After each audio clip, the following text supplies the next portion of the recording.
But the question that I have, the title today is, who is controlling your mind? Who are we allowing access to in our mind?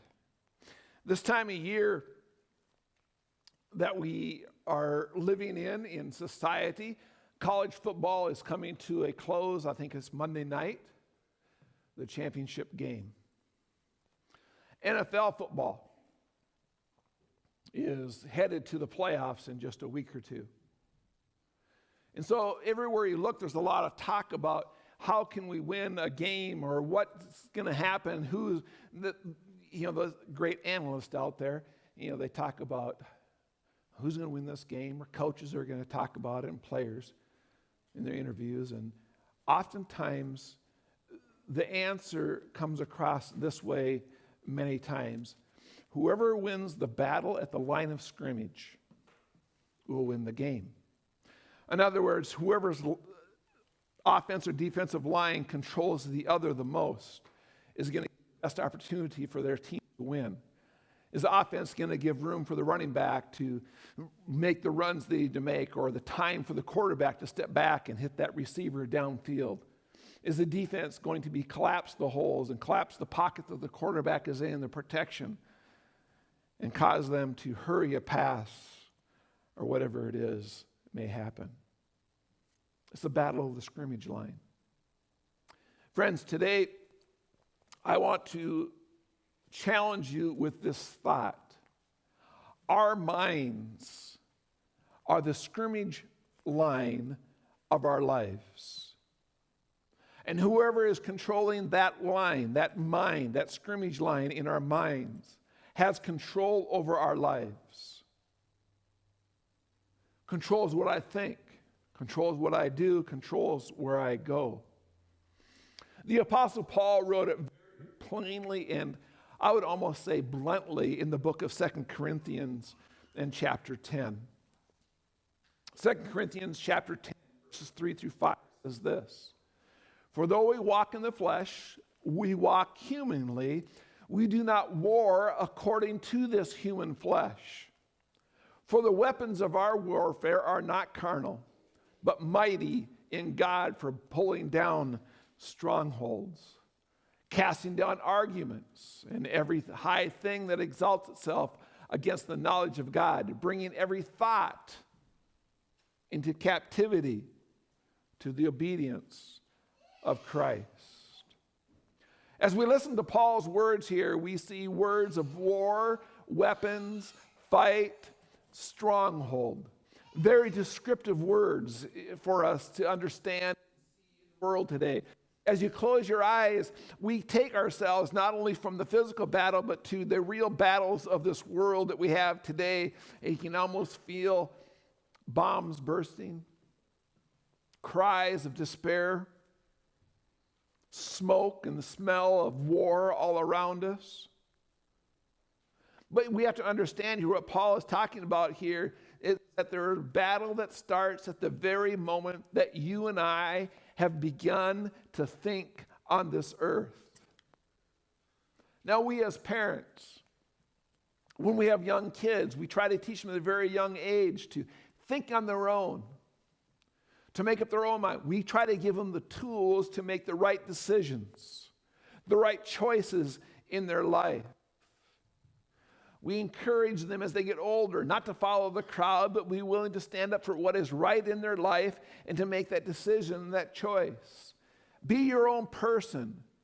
Don't just follow the crowd. Don't just follow what everyone else is doing. It's good. It's practical advice. It's important for you and I today also, because we need to understand the very moment that we start to think and to process on our own and to make our own decisions, we have stepped into a battlefield over this mind of ours. And it's real. We may not be aware of it, but the battle starts the moment I understand that there's a difference between right and wrong, or I have a choice in something. It's a simple battle for control of our minds. Paul said that our mind is like a fort. It's a stronghold. It's a real thing. But he also tells us that it's a fort, a stronghold that is consistently and continually under attack all around us. It is the scrimmage line. It is the focal point of a battle. Some will say, well, why is the mind so important? It's because whoever controls our mind controls us. You see, if you don't want to believe anything else I say today, understand this. Beliefs determine our behavior. Beliefs determine our behavior. Proverbs 23:7 says, "For as he thinks in his heart, so is he." Well, how I think in my heart, how they work, it's what I will be. What you are is what you think. You are what you think. There's an old proverb that says it this way. See if you can follow this. You sow a thought, you reap an act. You sow an act, you reap a habit. You sow a habit, you reap a character. You sow a character, you reap a destiny. But it all started with a thought. The Bible says, God says, and I'm telling you today, that the key that unlocks your heart, it unlocks your hands, it unlocks your habits, is our mind and our thinking. We know we learn with our minds. But what I would like us to look at today is learn about our minds, is just how powerful they truly are. Society today is a very dangerous place. I'm not going to go into great detail of this and what I understand, what I've heard from some of my friends that are in the school systems or in politics. You see it all around us. There is a battle over what we are taught and what we are told, and there's a reason for it.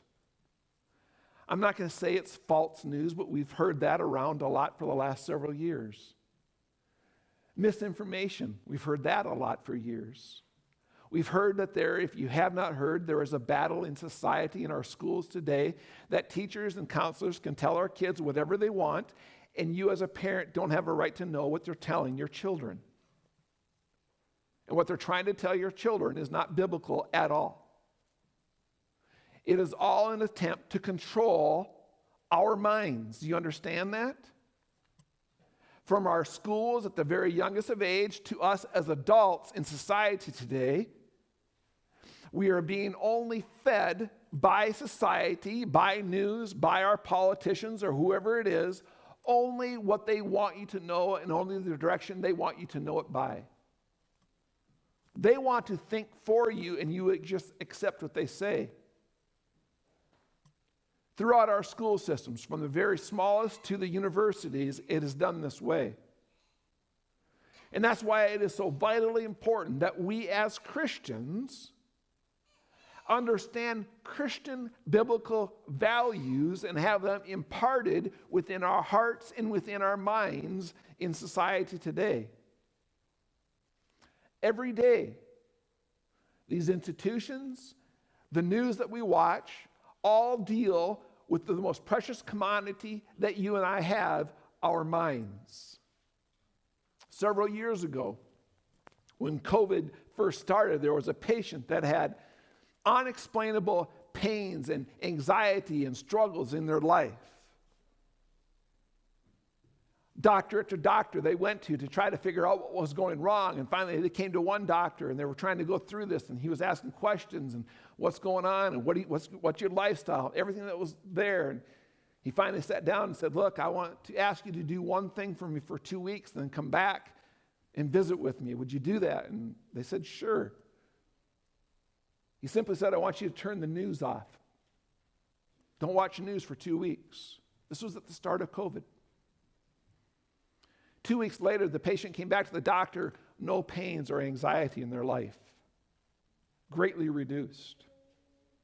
You see, society had been putting things into her mind. It was affecting this individual so strong that it was making them physically sick and ill by what was being put into the mind. Our beliefs will dictate our behaviors and what we do. So how do we make sure our mind is under the proper control? It's the ultimate question we have to ask ourselves. 2 Corinthians 10:13 says, "For though we walk in the flesh, we do not war according to the flesh." You understand that? Even though I'm walking humanly in life and walking around the society around, the battle that is really being take place is inside me. It's not a physical battle that I can see. I can fight those. I can try to fight those. And let's be honest, sometimes we don't fight those very successfully. But the battle that Paul is talking about, the battle that's ultimately dictating who we are, what we think, what we do, what we don't do, is the battle that's taking place in our minds and in our hearts.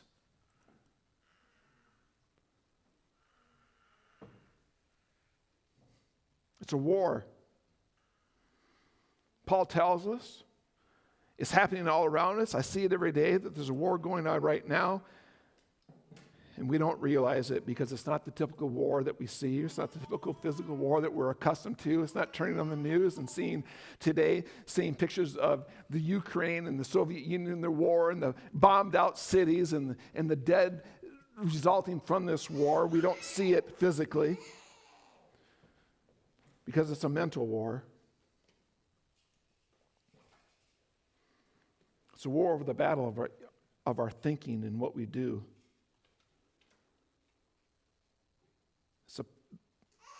It's a war that, if we're not careful, consumes us and ultimately destroys us. You understand what the value of the mind is, right? And I'm going to give you a very old statement right now, at least 10 or 15 years old. It was once said that if you took the mind and you tried to create a computer that could do what the mind was, it would be the size of the Empire State Building. Now, I understand that we have microchips and all this stuff that's, condensed these things now, and it would probably be smaller. But you think of it, though. That's the strength of what our mind is, what the capabilities of each one of our minds are. We have that much thinking power, reasoning power, understanding power. Think about society and how things have changed in the last 15, 20, or 30 years. I remember I've been an appraiser for 32 years, and it used to be really hard. You used to go to the office, make a phone call on one of those phones you either pushed or dialed, which most kids today wouldn't know how to call if you put a phone like that in front of them. It's been proven. And then I would drive out in the country 20, 30 miles, and no one would be there, and I'd have to go back to the office and call, oh, yeah, I forgot. And so cell phones started to come out, and so I'll get a cell phone. My cell phone was in a bag this big, by this big, had an antenna I could put out on the top of my car if I was out in the middle of nowhere, and maybe I might get reception. The handset was that big, and I was cool. And now it's this big, and it does 100 times more, 1,000 times more than that big bag phone did. Who would have ever thought it would have happened? Somebody did. Somebody had the vision to make what our phones are today and make that progression.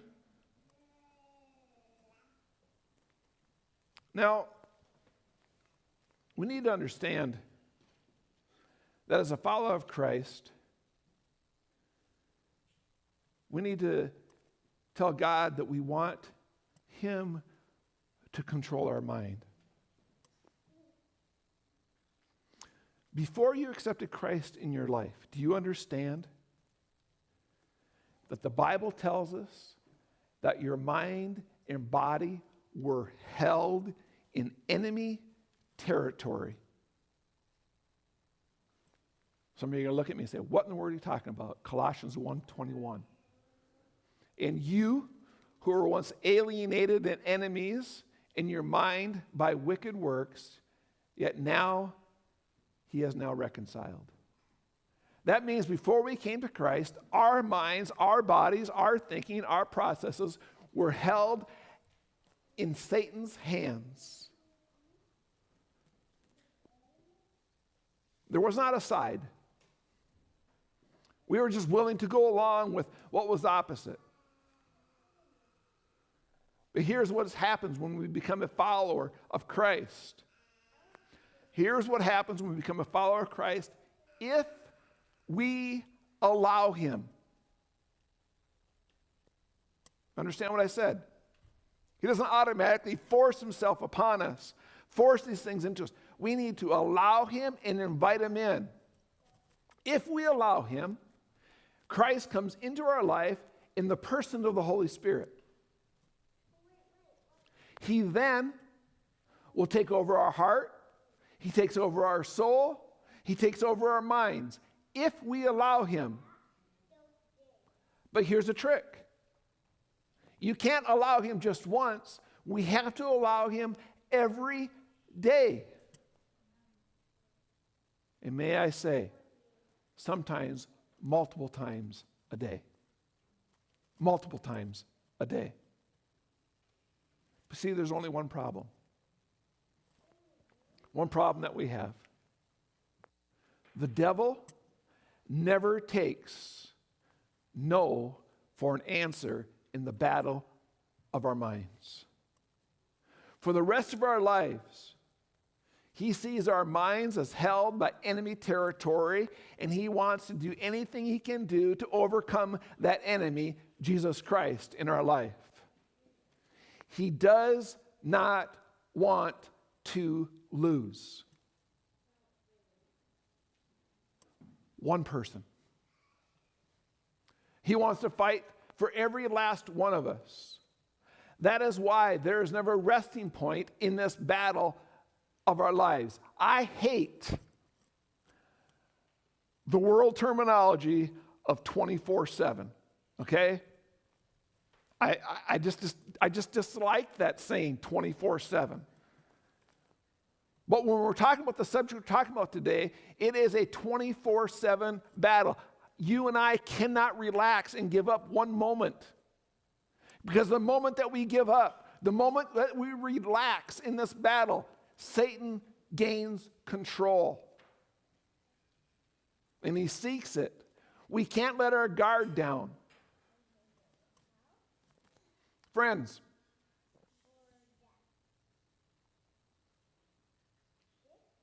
there is no such thing as just once, it's okay. I'll just look at pornography once. I'll just look at one bad movie or one bad book. I'll just try alcohol once.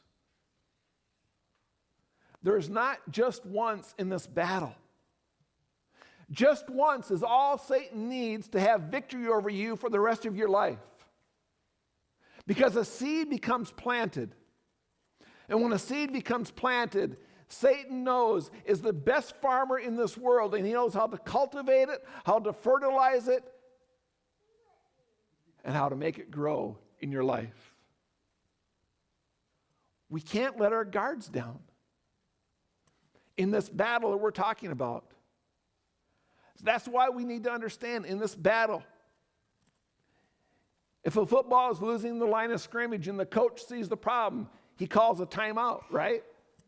He calls the team over to the sidelines. He says, look, guards, center, whoever it is, tackles, you need to be doing this. You need to watch for this, for the guy, your opponent across the line. This is what they're doing.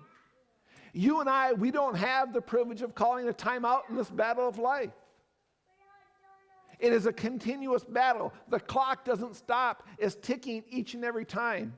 That is why every morning we need to get up and we need to decide at the very instant, who am I going to allow to control my scrimmage line today? Who am I going to allow to control my mind? Who am I going to allow to direct my thoughts and my desires? I must, you must, we must submit ourselves to God each and every day and multiple times a day whenever the struggle becomes real. Or we will lose the battle. Paul tells us we need to make up our mind right now who we will allow to control us. And then he says something else. He tells us we must protect our minds from those wrong thoughts or those wrong things. In 2 Corinthians chapter 4, verse 4, he says, whose minds the God of this age has blinded, we do not believe, lest the light of the gospel, the glory of Christ, who is the image of God, should shine on them. We must have God ready. We know Satan's strategy, friends. There is no reason that we're beat in this battle. We know his strategy. We know the war that's going on. We must be willing to put up the strongholds that God has allowed us in our lives, to allow us to put in our lives. We must allow these strongholds to be present and active in fighting the battle for us. We cannot do it on our own. It's a choice that we make. Some of you are here, some of you are here are old enough to know who Larry King is, right? Anyone? Larry King had a popular talk show every night on TV for a couple hours for years and years and years. Did you know Larry King was an atheist? He was. One night, Larry King had a Christian come on his show and to speak for and be interviewed for a while, and he did, and interview closed, and the speaker went home. Larry contacted him a week or so later and said, I want to invite you out to dinner. I said, sure. I like to eat. I'd like to go out to dinner with you. So what's the purpose of this? He said, after dinner, I want you to sit down with me, and I want to give you 2 hours to convince me why Jesus Christ is true. 2 hours. The guy said, okay. So they had a nice dinner, and at the close of the dinner, the table was cleared, and Larry King said, okay, the clock has started. You have 2 hours. And this Christian, man, he laid out everything he could think of why God is worthy to be worshiped and praised, and why he's a real God, and why he's a God of love, and why we need to be serving him and let him into our life. And he laid his heart out on the table. Ding, 2 hours over. And Larry King said, I'm not convinced. And the preacher looked at him and said, can I ask you one more question? Sure. Will you be 100% honest with this question that I'm about to ask you? He said, sure. He said, do you have any desire to really know who Jesus Christ is and accept him into your life? And Larry said, nope. And he said, you never will. You have to have a desire. What is your desire? What is your choice in life? You see, it's the same for us each and every day. We are not immune. As believers to Christ, we are not immune to the mind games that are being played over our lives today. 2 Corinthians 10:4 says, for the weapons of this warfare are not carnal, but are mighty in God for pulling down strongholds. They are mighty for God. Only God can have victory. We cannot beat the devil. We can't do it. It's impossible. I want to introduce you to a man named William Ashe. William Ashe was in a war in 1940. In a battle, he became captive. He became a POW, a prisoner of war, right? Well, as soon as he was taken captive, he said, I'm going to do everything possible. I'm going to escape. His first escape attempt was down a shower drain. Must have big shower drains. It didn't work. His second one, just to show his commitment to his desire to escape, was through a latrine, a toilet. For those of you who didn't know what a latrine is, a toilet tunnel. He made it out. He was free, trying to get back to a sovereign country for 4 days when he was captured. After that, He and a group of gentlemen within the prison dug a huge tunnel. They worked on it for days. For 3 years as a POW of war, William made 13 attempts to free himself, every time being captured, until he finally made it out. POW. Do we recognize that we are prisoners of war?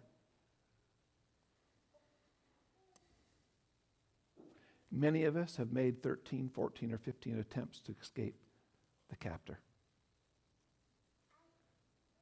And we've done good for a while, but we've been recaptured. Because we gave up our guard. Who knows why?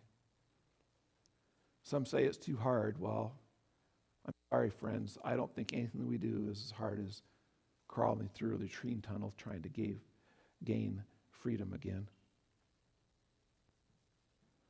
Although, to be honest with you, some of the things that we put ourselves in life, it almost feels like having to crawl through the latrine tunnel to gain freedom. Some have probably said, I'm going to give up. It's not worth it.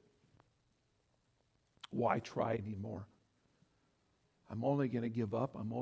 Satan's only going to overcome me and capture me again and bring me back down in his darkness. Friends, we have a choice to make. You see, we don't have to stay prisoners of war any longer. We can choose to accept the love of Jesus Christ in our lives. We can choose to let him fight the battle for us. We can choose to let him lead the way in taking us to victory. Or we can throw up our hands and give up. As for me, I choose to let him lead me each and every day. As for me, I choose not to give up. I pray that your prayer is the same as mine. Father, lead me day by day.